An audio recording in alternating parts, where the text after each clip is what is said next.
Nan Ajay Chalgire of class 12 standing in front of you with today's mastership activity.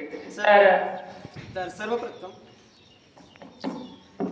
तर सर्वप्रथम मी दोन वाक्य सांगणार आहे. तर पहिलं ते मी मराठीमध्ये सांगणार, वही मैं हिंदी में बताऊंगा, then I will tell you in English. But not the least, ನಾನು ಅದು ಕನ್ನಡದಾಗ ಅಂತೀನಿ, ಅದು ನೀವು रिपीट ಮಾಡಿ.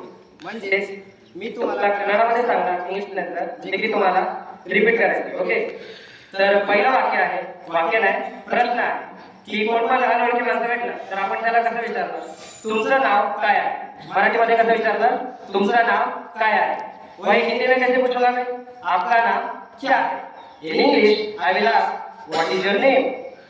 कन्नड से ಹೆಂಗ್ ಅನ್ಬೇಕು, ನಿಮ್ದು ಹೆಸರು ಏನಿದೆ. So you will repeat. Okay. ನಿಮ್ದು ಹೆಸರು ಏನಿದೆ. याचा अर्थ तुमचं नाव काय. तर असं कोणी विचारलं तुम्हाला तर उत्तर कसं द्यायचं तुम्ही.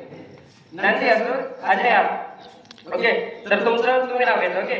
ನಂದು ಹೆಸರು अजय इदे. ओके. सो आता दुसरं वाक्य. ओके. तर दुसरं वाक्य कसं आहे की आता विचारपूस करायला आपण कसं विचारतो की तुमचं जेवण झालं का. मराठीमध्ये कसं विचारणार, तुमचं जेवण झालं का. वही हिंदी में कैसे पूछेंगे कि आपका खाना हो गया. In English we will ask have you done with your meal. ಕನ್ನಡದಾಗ ಹೆಂಗಂತಾರ, ನಿಮ್ದು ಊಟ ಐತೆ. ನಿಮ್ದು ಊಟ ಐತೆ. तर रिपीट करायचं. ओके. निम्दू ಊಟ ಐತೆ ರೀ. तर याचं उत्तर कसं देणार आपण, हो ಹೌದು ಹೌದು ನಂದು ಊಟ ಆಯ್ತು.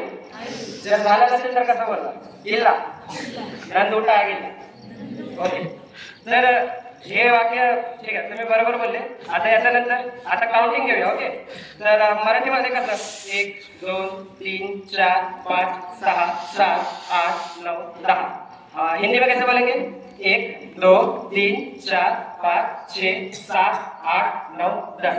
इंग्लिश 1 2 3 4 5 6 7 8 9 10.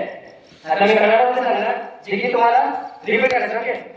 1 2 3 4 5 6 7 8